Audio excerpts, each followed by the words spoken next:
Yes, went home Mick here this morning, just cooking up a bit of breakfast. Late start this morning. Just a continuation on from yesterday. Now it's not about running anyone down. It's as a fact as how I saw things. Now I'm not saying I'm always right with how I see things. Don't get me wrong. Back to talking about my dad. At the end of the day, Dad was probably old school. It's not about running him down, but back in the day when I was growing up in the 1970s, and quite frankly, I think the 1970s were a great time to grow up. So we'll say in 1973 I was a 10-year-old. So towards the end of the 70s, I'd started to really form my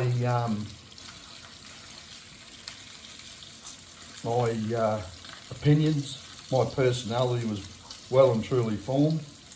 Yeah, I'll admit I was a pighead, as in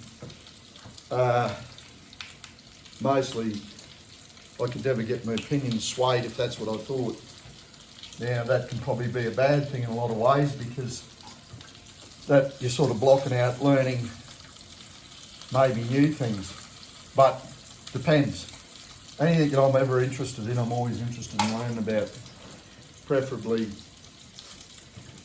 anything to do with engines, anything to do with motorbikes, cars, trucks, got machines in general. I just like machines, always have. I always say, probably one of, in my opinion, two of the best looking things in life are, this will make you laugh, two-door Falcons, XA, XB, XC. For me it's XB, I like XBs. I've had 3 XB Falcons, and I'd have many more if I had my way. I just like the look of them. They don't have to be 2 doors. I actually like 4-door cars, because to me they're just more practical. 4-door cars and utes. Wagons and panel vans are good too, because you can sleep in them and you're undercover like a caravan. But anyhow, I'm just going to be a bit of a cheapskate here this morning. As a matter of fact, I'm just going to eat straight out of the frying pan when it cools down, instead of dirtying more stuff. When Carls comes down of a weekend and spends a bit of time with me down here, she can work from home Fridays because she's off we got Starlink down here, and our phone, and phone works here better just off the phone. It works better than it works on Starlink, believe it or not. But our computing power is, with Starlink's good. Any Facebook's just normal. Netflix, we have Netflix and all that sort of stuff. Plus I just have free-to-air TV too, which is good down here because we've got about 30 channels. And clear as, and that's just with a little antenna on the roof, believe it or not. Look at my 2 boys there, our 2 boys. Aren't you going to go and sit in the sun there with Harry, Frank? But, pig-headed as in, that's what I was going to say to you. The two greatest looking things in life are 2-door Falcons. They're like a woman with big hips. You put big tyres under the back of the 2-door Falcons, so XA to XC, XA, XB, XC. I really believe you wouldn't probably get a much better looking car. To me, they look, just to me, because I'm Australian, they look better than Mustangs. But there's certain Mustang models I like better than the others. Everyone goes up until the bigger Mustang, which was the equivalent to our XA Falcon, and you look at the XB Falcons, they look more modelled off the Mustang than the XA or the XC. Just the honeycomb grille and that sort of stuff. They do look like an XB. Well, the XB actually looks like them, because they were before the XB, but the hips and that, around the rear ends of the car, that's like I say, a woman with big hips. If you've got narrow tyres on them, They look like a woman with big hips, put big tyres on, they're absolutely beautiful. Probably one of the best sheet metal cars, in my opinion, that has been made. Just is sheer just to look at there. They're a beautiful thing. And my other great love, good looking women, or women, not just good looking women, women. So I used to work with a bloke called Mark Evans in Counts, pretty religious lad. And he used to shake his head at me, but I said, I'm only saying what most people think, because that's probably one of my failures. I'll say what most people think, whereas most people think, but they won't say. It's got me into a bit of trouble over the years, trust me on that. I'm going to cook this up, then I'm going to cook up some eggs because I didn't have tea last night. So just bear with me. Fingers man this morning because it's all right to eat with your fingers when you're by yourself. Oh, it's beautiful bacon. They do their own bacon in the butcher shop in Stanthorpe. You can get thicker cuts of it. Probably amongst the other best bacon I've eaten is Jeremiah's Scott's and JD Scott's from Maloney when they had the butcher shop. Their bacon is exactly the same as this. Well, their bacon's exactly the same as what I remember theirs to be. Anyhow, I'm just eating away here, so just bear with me. So I won't go on much more about Dad. In a lot of ways, product of the old school, in my opinion. Very good provider, very good provider.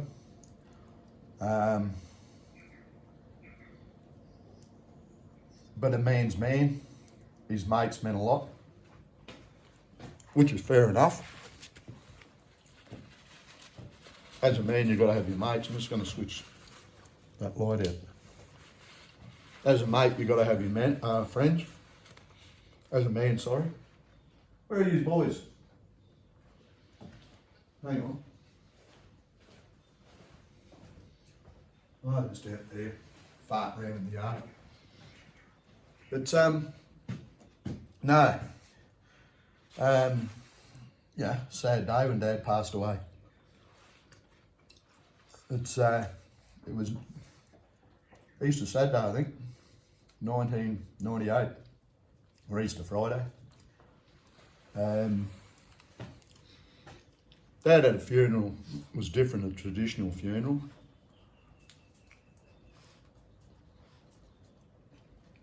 Because our family was pretty splintered. Also, sorry about the beard going. Our family was quite splintered by this time.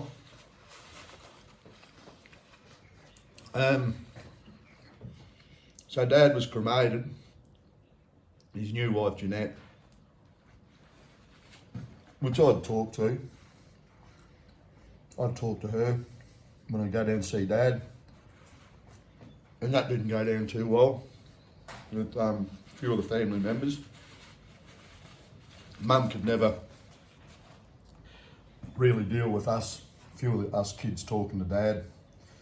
But at the end of the day, it's the same old story. When you're gone, you're gone. Like, I've gone from Maloney this week, and I'm down here for a certain amount of time because I've been doing work down here tidying up the property, as Carly does when she comes down. Now, guess what? I'm not up Maloney anymore for much time. I spent a lot of time in Landsborough if I'm up there, up on the sunny coast, but the last 10 months has been spending time down here, camping out. As you can see, I've got a bush kitchen here. We've got a composting toilet, which works extremely well. It's made in the Gold Coast, green loo. It performs better than I expected, unreal. So we got a shower in there, a little shower block too, solar power. We got water. We got pretty well all the modern cons here. And getting back to this funeral, so just bear with me because I do jump. I've always jumped from thing to thing. That's me. The mind never stops, and that's one of my big downfalls. I had a couple of things in life going wrong. See the shakes? It's a thing called essential tremor. On a naughty note, my wife calls me her little human vibrator because I do shake a lot. Hey Harry, hey beautiful. Hey Harry, he's food obsessed, this little man. So I'm going to cook up some eggs. Not just yet, because I'm going to do a bit of talking here for a while. I might put on a cuppa. Give these boys a few more little biscuits because I've been pumping a few biscuits into Harry for the simple reason, trying to get him to put on a bit of weight. But maybe it's just because he's aging.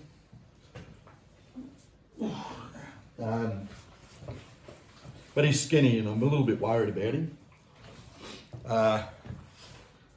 And if I got the camera I could show you, but he doesn't put on weight, but he's still got a very healthy appetite. So fingers crossed. I'm just going to put some water in me little belly here and boil that up. So I'll bear with me.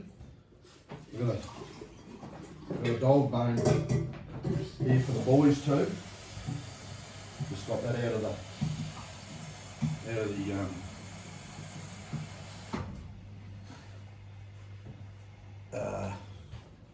freezer. I've got my milk it's frozen. Yeah, anyhow, so what am I doing here? Have a look at this for a beautiful little fire starter. How's that? Hey? Hey? Look at this. That's what I fire up my gas cooker with. Beautiful. And you just lock it off, lock it out, and those replacements last unreal. Because basically most of the time it runs to fire up that. But yeah, so Dad's funeral. Harry, get away from there. Come on, he's getting very skinny. I'm actually very worried about Harry. His bones are sticking out on his back. Whether it's just because he's 9 years old now, he's as fit as a fiddle. He runs around like a beauty. Hey beautiful. What are you doing, Mr. Frank? That little fella over there. I'll just turn his little seat for him. Come here, little Mr. Frank. Come on. Up you get, Harry. Up you get, Frank. Quick. Up. Come on. They got into a fight last night. They got into a hell of a blow. At the moment, they sleep with me in bed. When Carls comes home, they just sleep in their little dog crate we got in there. A lot of people go, oh, you sleep with the dog. Well, those fellas don't move. They do drop a little bit of hair, but we vacuum that out regularly. And their blankets get aired every day, which I've got to take out after I have smoko. Brekkie, I mean. Well, smoko, it's 8:30, so it's smoko to me because we used to have smoko on council, and I've always eaten around about 9:30. Smoko was 9:30 till 9:45, I think, if I remember rightly. Forgotten a lot of stuff about the council, eh? Funny, isn't it, when you move on and do other stuff, you just, away you go. Still keep in contact with Pete Bunderson. Ring him up from time to time, probably not a lot, but still just bring him up, see how he's going, him and Lorraine and the kids. I get on good with young Aaron and his girlfriend whenever I bump in and see him. The other two kids I don't see much. Well, they're not kids, they're adults now. But I've known Aaron since before he was born. Chantel was just a tiny little girl when I first started working the council in 1999 with Pete. And Lauren she wasn't real old either. So they were all little kids. But no, so Dad's funeral, Dad had been cremated because Mum being the old staunch Catholic, I think, well, as we all set out in life, we all probably set out with our first partner being our only partner, the one we married. But a lot of the times that's not how it works out, and you just got to deal with that. Well, Mum being a staunch Catholic, it was not like that, and they'd had 8 kids. They'd had a good marriage, and sometimes, I suppose, we used to go on family holidays every year down the coast. We'd go down the coast. Dad used to fly light aircraft out of Maroochydore Airport, and we must have been doing quite well money-wise, because that was probably fairly well it just seemed to me like it was probably regular, like may have been every 4 weeks. Dad was flying aircraft, Cessna 172s, I think, and is there a 192? No, not a 210, I don't think. I don't know. Anyway, a single engine Cessna was definitely a 172 there involved. And yeah, we used to do that. I went up with him once, and he shit me pants. Hey, it's enough out of you, squeak toy. He's a little squeaker. And little Hattie's just little Hattie. Isn't he a beautiful boy? Aren't you, Harry? You're such a beautiful dog. They both are. This little fella will just sit here. Both of them will just sit there looking at you. And they give you unconditional love, there's no doubt about it. But this little fella, I just feel that he's not going real well. And we're going to get him into the vet in the next few weeks. His little left eye looks a bit droopy to me, like as in his eyes look a little bit sunken. His left eye more so than his right. But he's such a beautiful boy, isn't our little Harry? Anyhow, funeral.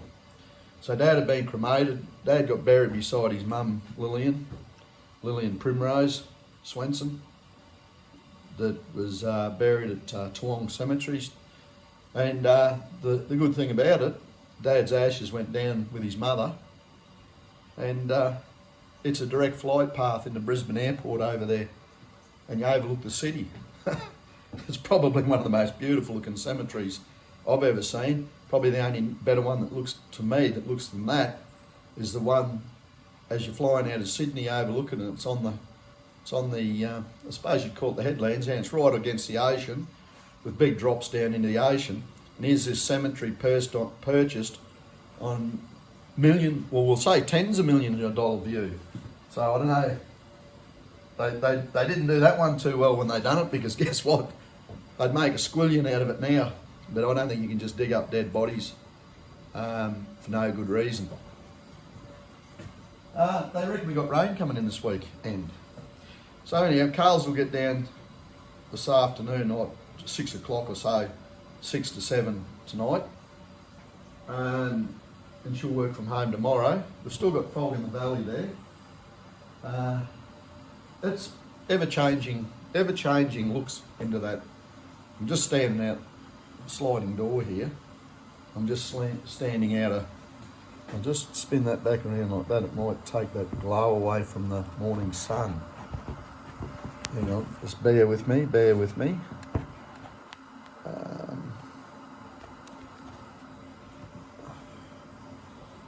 I don't think that'll slide off. Hey, what's going on there? Hey, there's nothing there, settle down. Is it a kangaroo or wallaby? Massive kangaroo been hit yesterday on the road. He was one of them big muscly ones. He wasn't a red, he was more grey, but massive. I'd say stand that high. Harry, stop it. I'll shut that door. Hey Frank, you tell him. Now this little shed we got here for just storing, we can lock it up. It's not completely weatherproof just yet, but it will be. I've just got to do a bit more work around the edges, and Damien's going to come in and fill in all this here, the eaves and that, to keep it weatherproof. We've got mice coming in, so pretty well got to wash everything before you use it. They're those little native mice. We've been taking them down the hill, but I don't know, that's successful. So rightio, Dad's funeral, buried beside his mum. My mum attended, but there was myself, Stacey, I think Peter was there, but I just can't quite recall whether he was. Robin, sister Rob. Now I'm very close to Rob. We talk nearly on a daily basis through the week when she's coming home from work. She'll ring us up around about 2:30. We'll have a yarn, or I'll ring her up. Might talk to them over the weekend. So Stace I attended because that's Stace, and Stacey's mid-50s now. Good sister. I get on good with my sisters. I have the odd difference of opinion with them, but they're good sisters.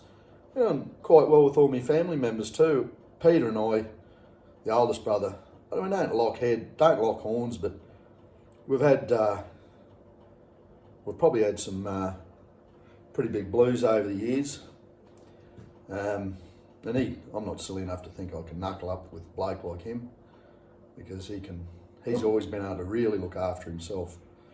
And so I never want to be the what's his name, a punishment. Like I say, it's not as if I back down, but you just don't really need a touch up just for the sake of a touch up, do you?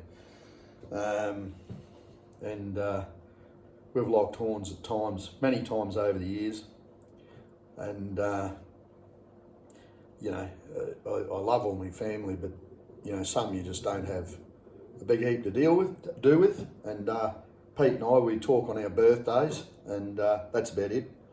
But that's all right. Not everyone's. Hey, shut up.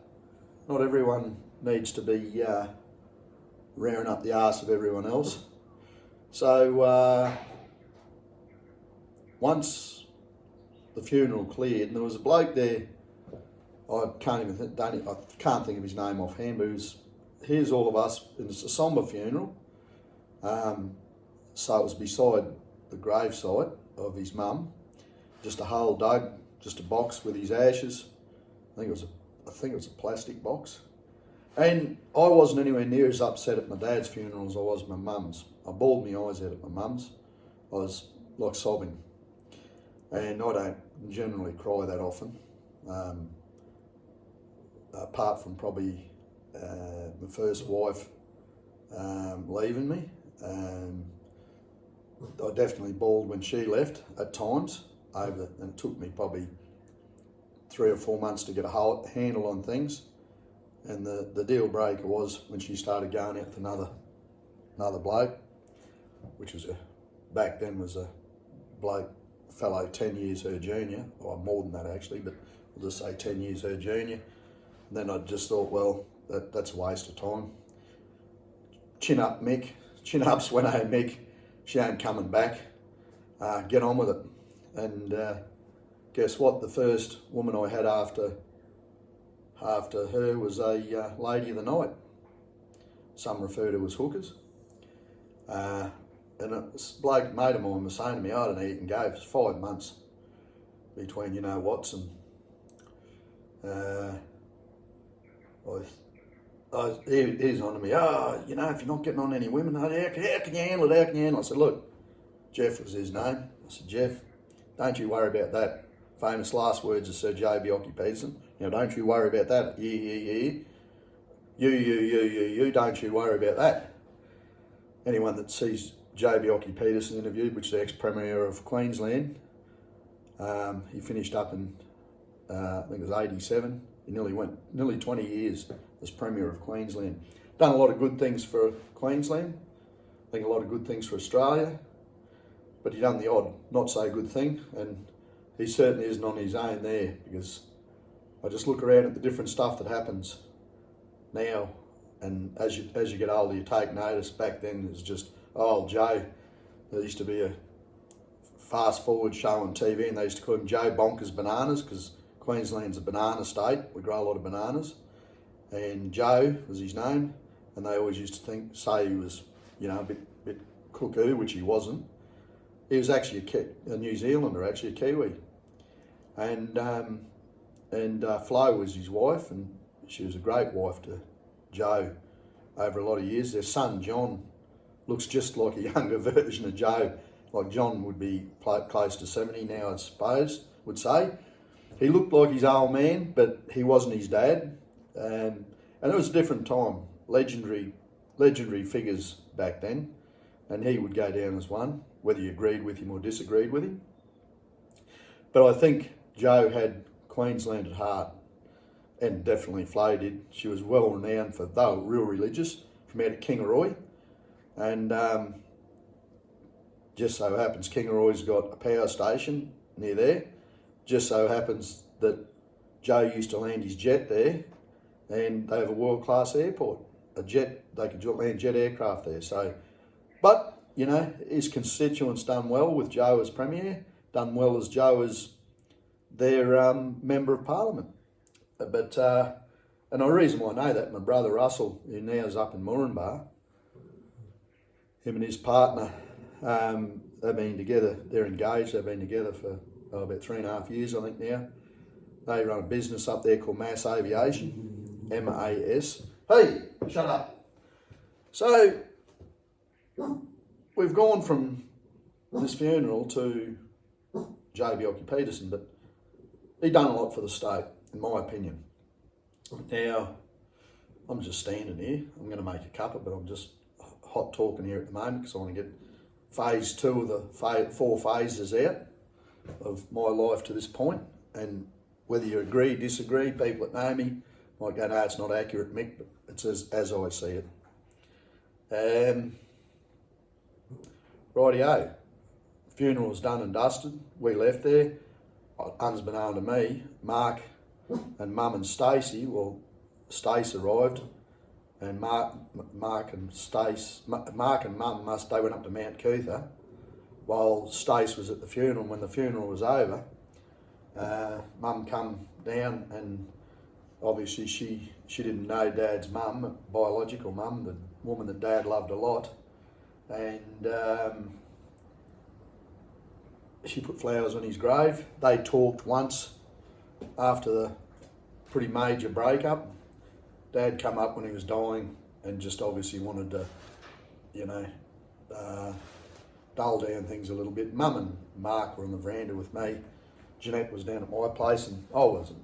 Jeanette was Jeanette. I wasn't the big lover of Jeanette, but it's like anyone. If you want to sort of see a person, you got to take what comes at you. So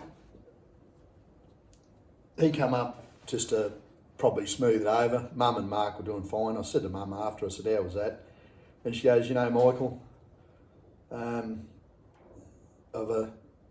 the breakup that it was, when I seen your father for the first time in many years, you know, as hard as Mum took it, and Dad would move on to the next person. That's how Dad was. And that's not being nasty to him or anything. That's how Dad was. Like, he had plenty of girlfriends after Mum. Mum only ever was with Dad, that was it. Whole life. No, never another man. No other bedroom activity, no nothing. And that's what she said when she gave her life for life to the marriage, and was to death do us part, for richer, poorer, sickness and health, and that's what it was. Now, whether you agree with that, and I don't agree with a lot of things in the Catholic Church, but, you know, fundamentally I think that, to me, I don't see it as an extreme religion. Like, I do see popping up, oh, well, you've got a few religions which is pretty extreme, that's their view of their way of the highway, which I don't agree with. I would say the Catholic religion is the least of the, you got your real layback ones, and then you got your, we'll say, born agains, which I see as quite fanatical. And I've met a few born again Christians. I know a few, and their beliefs aren't the same as mine. I run along the Catholic way of beliefs, but I don't believe in all the, you know, parting in the sea and all that. I just don't believe any of that. I don't believe the 40 days and 40 nights boat stuff. You know, Noah and the Ark, I don't believe they didn't have a boat, but all the animals, for Christ's sake. They would have to go around all the continents, pick up animals. Well, you could just imagine having lions. I was talking to a bloke there one day, born again, and they've got this thing in their head that the Earth's 6,000 years old or something. You know, and you just go, oh. And I said to him, what about dinosaurs? You know, they were an animal, a reptile or an animal at some stage. Oh, they put chains on them in the ark. And, you know, I'm just shaking my head. I'm just thinking, oh, I know people that throw shit at the some of the Aboriginal, indigenous rainbow serpent. If you actually research that, the rainbow serpent's alive. It's actually a river, and it's the river of life. Quenkins, North Queensland, their big stick-like figure. How can that be any more silly, or how could that be any, not silly, but how could that be any different than, well, seas can run with red, there's no doubt about that, but it isn't blood. Well, it can be blood if there's mass murderers on the beach, like wartime. Parting of the seas, Virgin Mary, blah, blah, blah, blah, blah, blah, blah, just goes on. I don't study the Bible, but then I've heard there's heaven, there's hell. Heaven's the greatest place, hell. Then there's purgatory in between if you're not christened or you're not baptised or you're not born again or you're not whatever. Oh, I don't gel. How can a person, or say, how can a newborn that's 3 months old, if there's such a place called heaven, how can a 3-month-old that hasn't done anything wrong but except eat and sleep and grow and then pass away, how could that little child not go to heaven? Yet you could have a mass murderer and on his deathbed he finds God, which a lot of people do, that aren't religious, and he's forgiven. No, it doesn't gel with me. That sort of stuff doesn't gel with me. But then I was talking to a bloke the other day and he tells me purgatory doesn't exist. And this is a bloke that talks to, supposedly has audible conversations with the good Lord, the Father, the Son and the Holy Spirit. Well, come on now. How can, if he says there's no purgatory because his interpretation is this, how, you know, as a child I was always brought up to believe as of the Catholic religion, and we went to Sunday school and I didn't like it. I just thought, it's not that I didn't like it, I just thought it was a waste of time. I had other things to do when you're a young person. You know, when you're 12 and you're going to Sunday school after church, you've had to endure church and sit there and look at, you know, your school teachers that go there and the so-called good people of the town that you know will rip you off through the week and repent their sins of a weekend, be it a Saturday or a Sunday or whatever place they decide to worship. I believe that if you're a decent person and you try and do the right thing and you try and stick up for people, in my opinion, that's worth a lot more than someone going to repent their sins to wherever they go. Well, we used to have a sin box, and as a young kid, you'd talk to the priest, which would be in the box with a little hole in there, but you couldn't see him, if I remember right. Then you'd be talking to him and say, well, for instance, Michael, what were your sins? You know, what have you come for forgiveness? Well, all I've done is ridden my push bike around when I'm 11 years of age, eating breakfast, lunch and dinner, and what sin have you got to repent? You'd make up one. I was nasty to my sister, or nasty to my brother, when you're not. Oh, I have to start my stretching regime again. Get a bit stiff as I get older. But anyhow, so we got all that sort of stuff going on. So you know, I find a lot of that sort of stuff. You'll have people with good intentions, and you'll have hypocritical ones. So. Yeah, so we'll move on. That was mum died 10 years after dad, 74. A lot of good mum in a lot of ways. Probably, I would say I would find it. I love my mum. I love my mum dearly, but we locked heads. We locked horns. We bumped heads, whatever you want to call regularly. And she used to say to me, Michael, and I always used to take this as a bit of a joke, you were such a lovely young boy. You were just a nice young fella. What's happened to you? I used to go, Mum, I've now got an opinion. A lot of the time the opinion doesn't run down the same set of tracks, parallel as yours do. So I said, no, and I just go, well, we'll agree to disagree. And don't worry, it used to end up a lot more than that. Between Mum and Mark, I was only probably a couple of years before I could have throttled the pair of them one Christmas Day. And I cooked them breakfast in the morning and we ended up in a massive argument. And Mum swore at me, which she hardly ever usually does, which I started laughing at.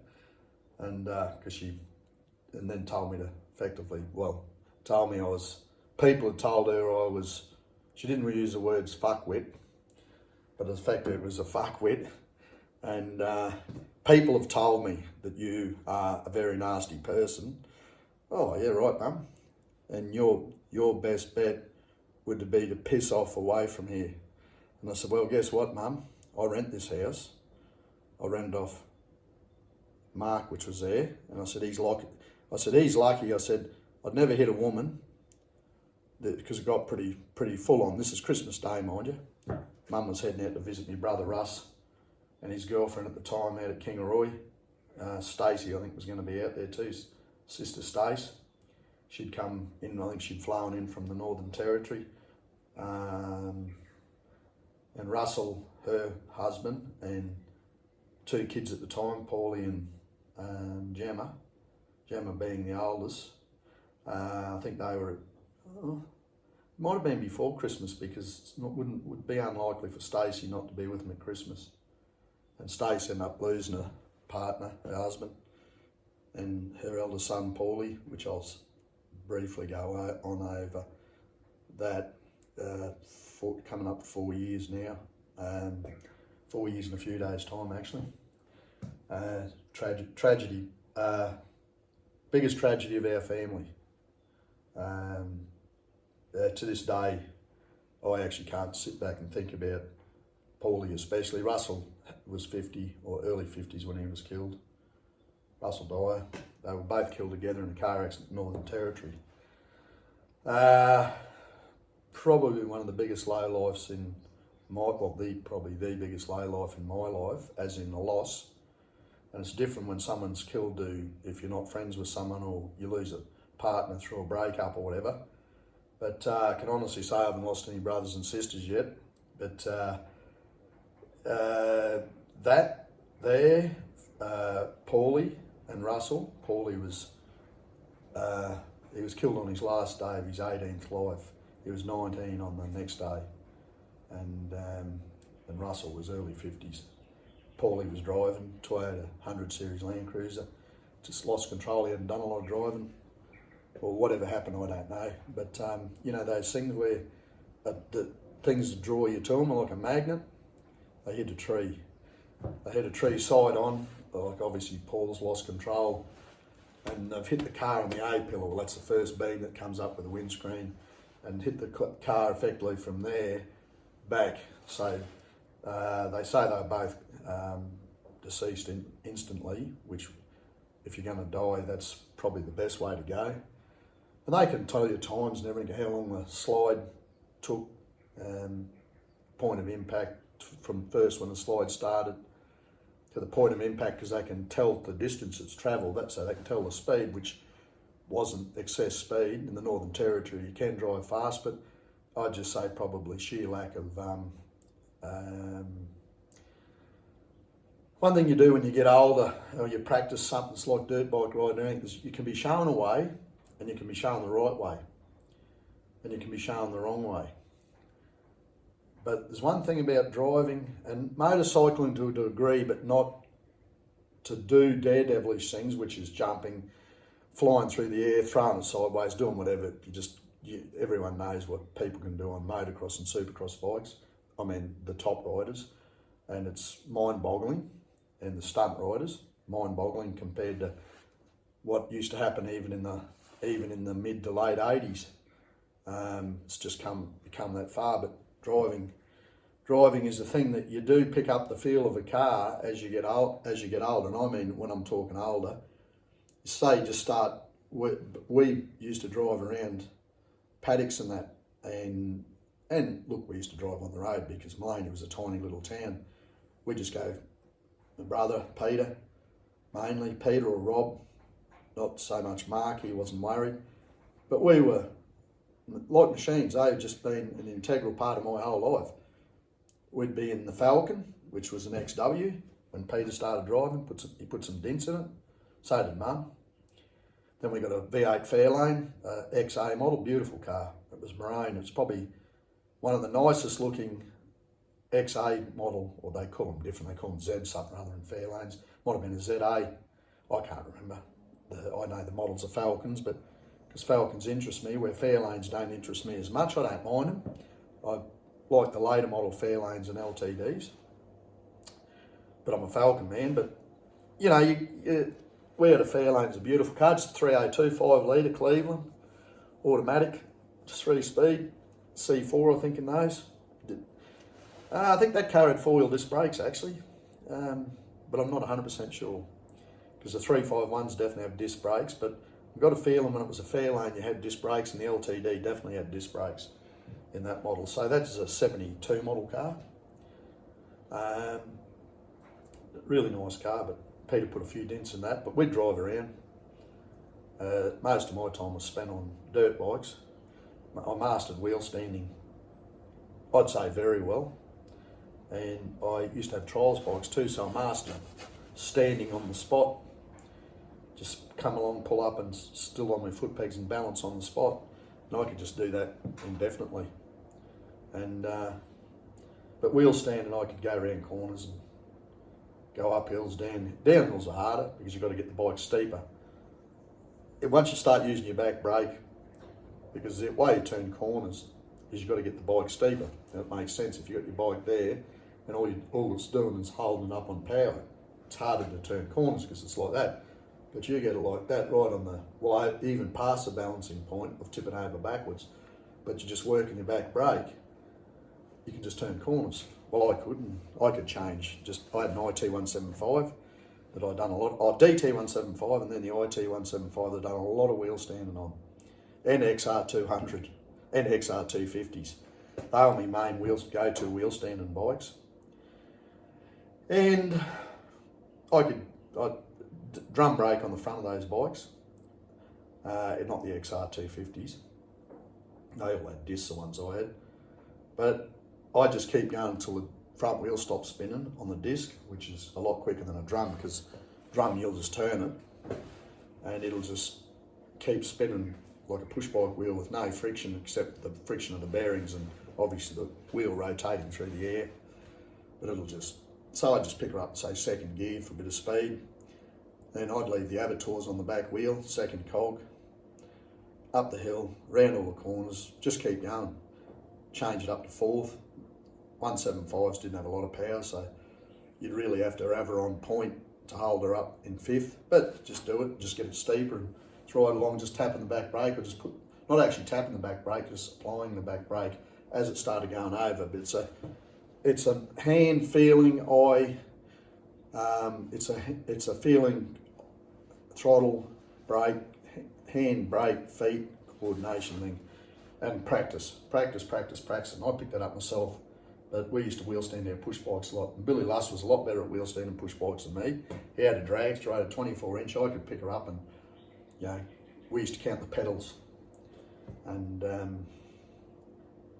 I might pedal 25 times while Bill would just go continuous on his dragster, but he couldn't wheel stand a motorbike. It was quite funny, and to this day, he still can't wheel stand a motorbike. And I've only got to practice for an hour, and all of a sudden I'm back to changing gears as I'm going up.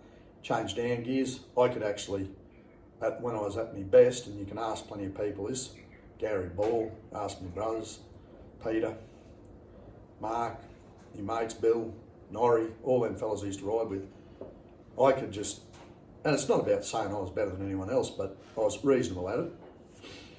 Pick her up in second, go up to fifth, say, 6-speed box, say in the IT175,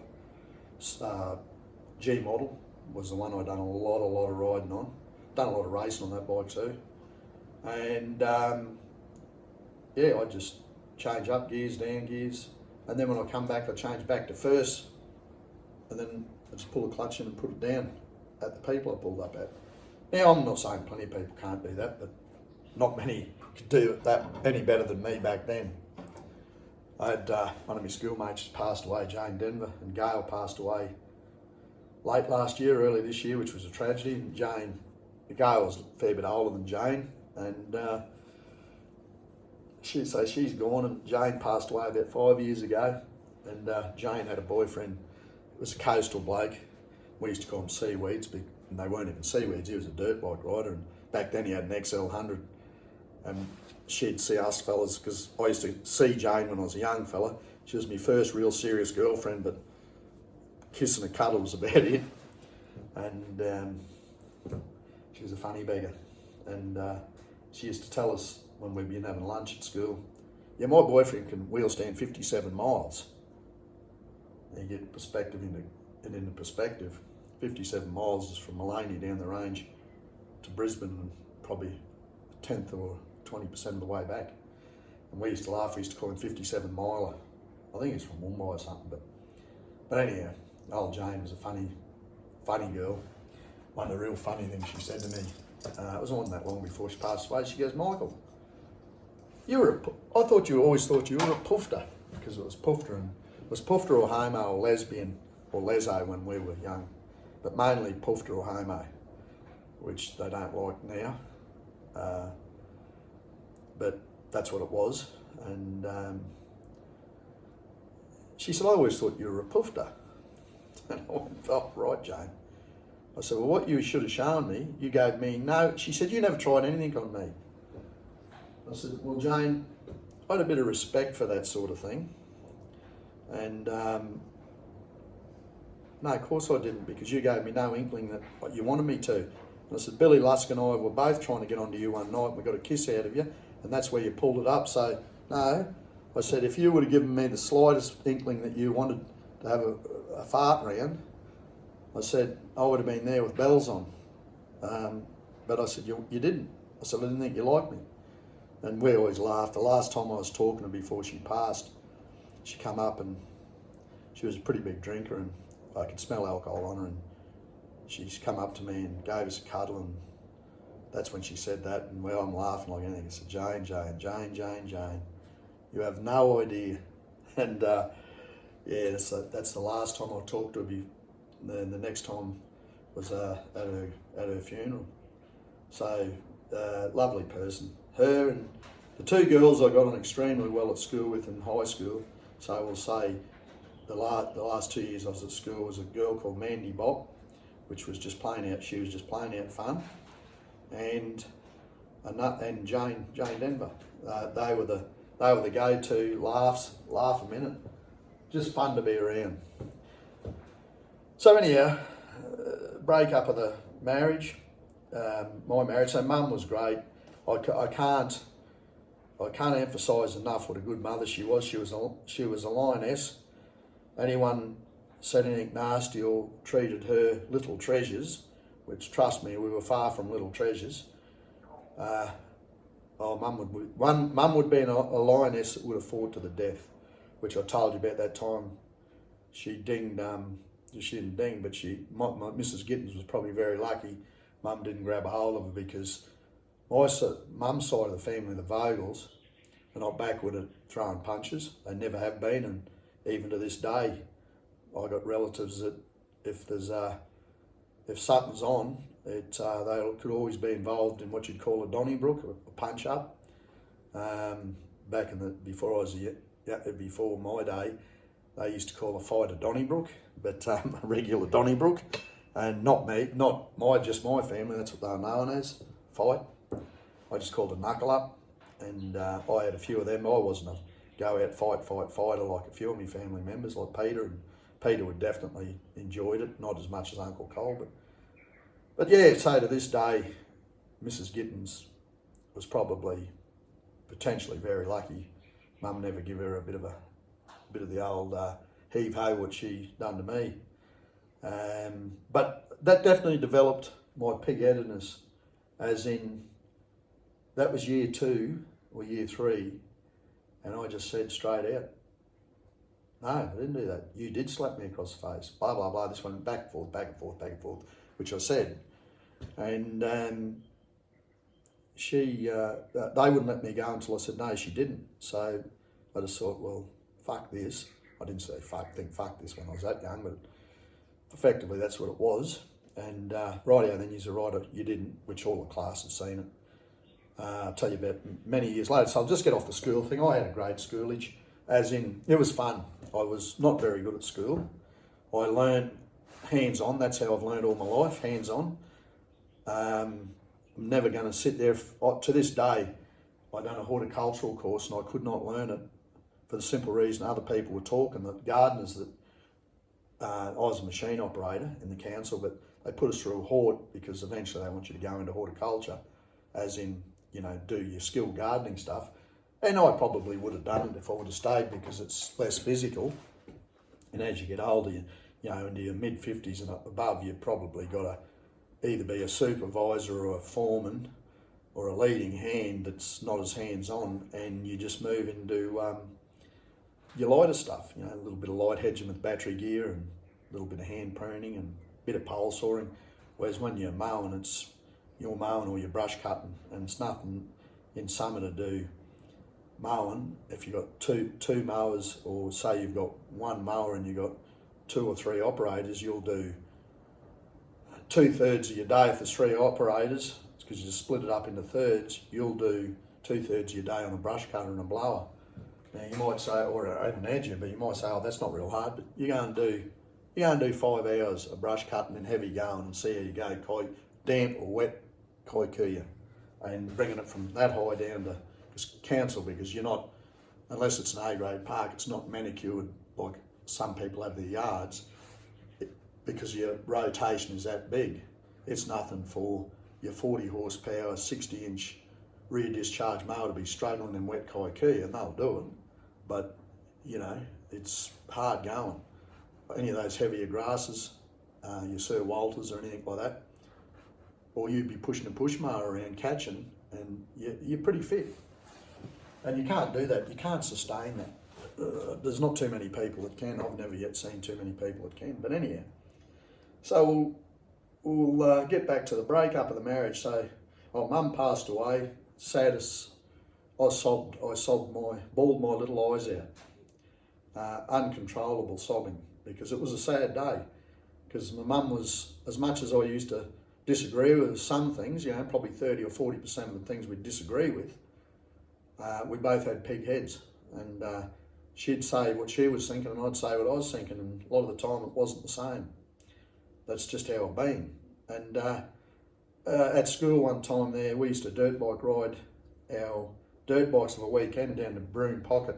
Now the Broome Pocket Dam's there now, but in the 70s, mid-70s and onward, because I left school in the end of 1977 and started work in 1978. And we'd ride our motorbikes, Billy Luss, myself, Andrew Norris, Phil Nash, farmer. We used to call him Farmer Nash because he used to work for hoppers on the farm. So we used to always say, oh, there's Farmer. He rode a lot slower than the 3 of us, and we'd pull up and then we'd wait, and Farmer would come along and say, what have you been doing? Checking the northern fences. And it was always just a bit of a joke. Sit up there and on the hills and have a yarn. But we were riding down at Broome Pocket, and we'd go down there regularly. I'd go down there every afternoon. It was probably 5 kilometres, 7 kilometre ride from home. No rego or anything, on the bitumen. Never got caught by the cops. Cops passed me once, and I quickly put my bike away. I was just near home and hit it, and they didn't even bother pulling up. But that was how it was. But you want to do stupid things. If you're doing a wheel stand, I'd see that there was no cars coming. And I had a wheel stand area at North Mullaney. It was probably a kilometre.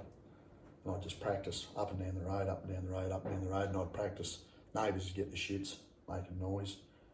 But anyhow, we're down there and we'd go up to Montville, the little township of Montville. Back then it was 1 horse town. Tourism wasn't anything on the Sunshine Coast in the early 70s. So we would have been 63, 73. This would have been 1975, 76, thereabouts. A couple of years before I left school. And we'd go up and get a pie and a can of Coke because we'd spend hours down there riding, take fuel with us.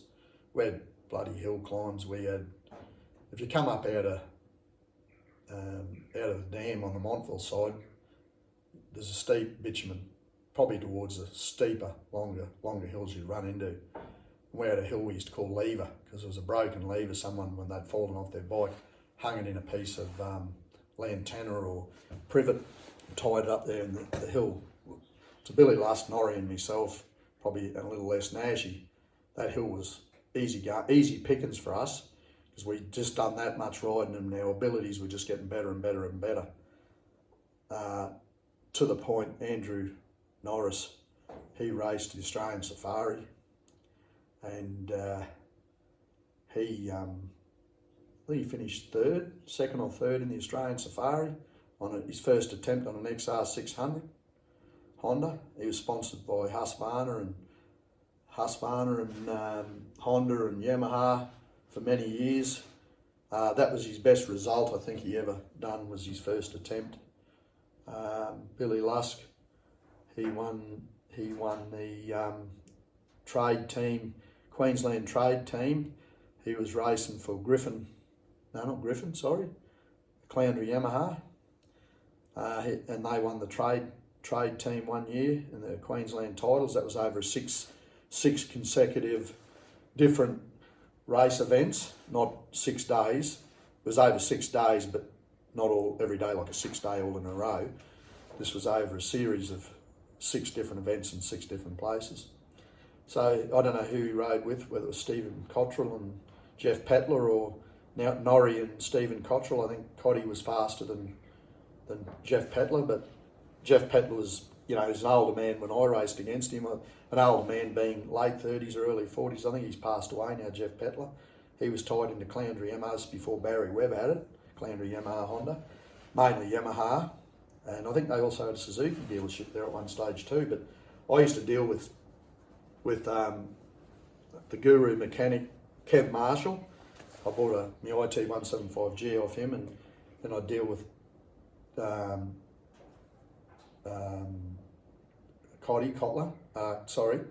Cottrell, Steve Cottrell, and I deal a little bit with Jeff Petler, but Jeff Petler was pretty fiery. But so anyhow, we're there riding, and back at school, I don't know if it was the following Monday or Tuesday, I wouldn't have a clue. Next minute, Michael Swenson up to the headmaster's office, and I thought, like, I'd go up there and get caned a bit, not canes to the amount that Trevor Anderson and that'd get caned. Like I think he got 27 cuts in one term, which is 3 terms in a year. There was then, and I think he had caned 27 times. And I've seen George Tickle get caned 6 cuts on each hand, but that was grabbing, farting around with women that didn't want to be annoyed, and a few of them got caned that day, and I wasn't one of them. I was there, but I wasn't involved in what was going on because, and he was made an example of, and it made him think about, 8 cuts on each hand. I think it was 6 or 8. It was, I got a feeling it was 8, but it could have been 6. But it was, most I ever got was 2. And if you were getting 4, you could take them however you wanted them on either hand or all on one hand, whatever. I just go, just give us one. Give us the cuts on the right hand today, or I'll have one. But if you got, I'm left-handed, so if I'd get it caned, I'd probably get one on the left hand, then I couldn't write. So look, I'd like to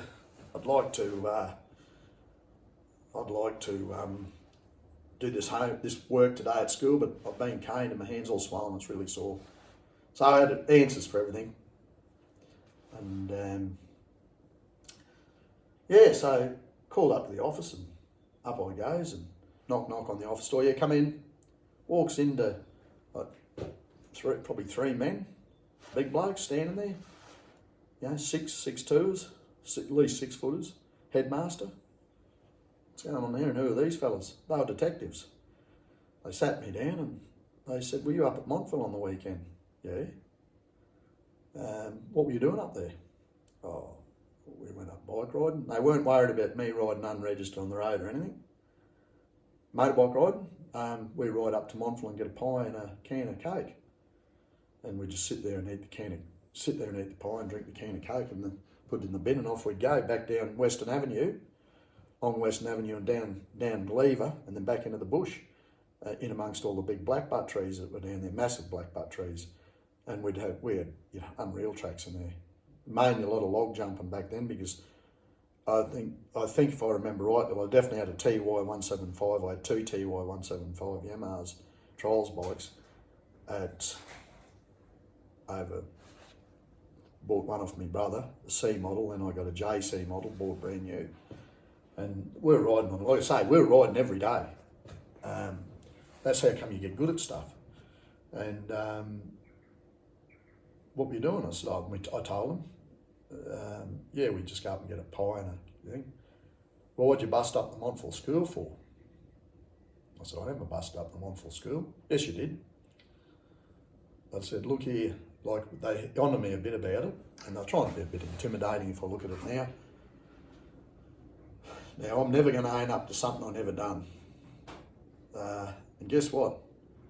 If you're not lying, it's easy to tell the truth as you see it. And I just said to him, I said, "Look, I've been going up getting pie or a sausage roll, mainly a pie because I don't like sausage rolls much. I've been getting a pie and a can of Coke up there, or mainly Coke. It's a good energy, and it tastes good energy drink back then, because we didn't have Red Bulls or anything like that back then. A soft drink, and that was it, cordial." I said, "You could effectively, I don't know if I said it in this way, but I can sit here till the cows come home. But guess what? I'm never ever going to admit to something I never done. And I don't have to lie, and it's not going to happen." Well, guess what? I quickly gave up, because I was never going to admit to something I'd never done. Not into destroying stuff. Never been into destroying a single thing. Matter of fact, I used to be a meat worker and we destroyed a lot of animals, but I don't even like killing flies now. Not saying I can't, but there's got to be a good reason for me to. I'd never kill a frog or shoot a bird or anything like that. So it's just not going to happen. So anyhow, that's okay. That's the pig-headed coming out of me. And I do believe Mrs. Gittins probably done me a favour, onto me a bit, as in it made me stick up for what I think, which talk to pretty well anyone that would know me and they'll go, "Oh yeah, he fires up, and once he gets something, someone accuses him of something or doesn't agree with it, is effectively a dog with a bone, doesn't give up." And that's me. Whether it's wrong, right or indifferent, I think most people can attest that to me, as in, so we move on. I'm going to pull this one up pretty shortly. This is phase 2 of the phase 3, 1, 2, 3 and 4, and phase 5, which would have been an XB, and in my opinion would have been the finest phase, because I'm an XB man. I think they done the Cobras after that, they're a different thing, but in the GT phases, XA was they definitely made 3 of them, 3. There's 2 exist still, and one was destroyed, and they were a trick bit of gear. So they would have went to 4-wheel disc brakes in the XB, bit of different steering, more modifications. As per usual, they're always getting better. Bit like saying an XB is as good as a BA or BFGT Falcon, which is a 2003 onward. Not even close. The XB, that is. Good looking thing. But look, I'm going to pull it up at that. So we've pretty well come to the end of my schooling. My mum and dad are both dead. I'll go into my marriage breakdown, my first marriage breakdown.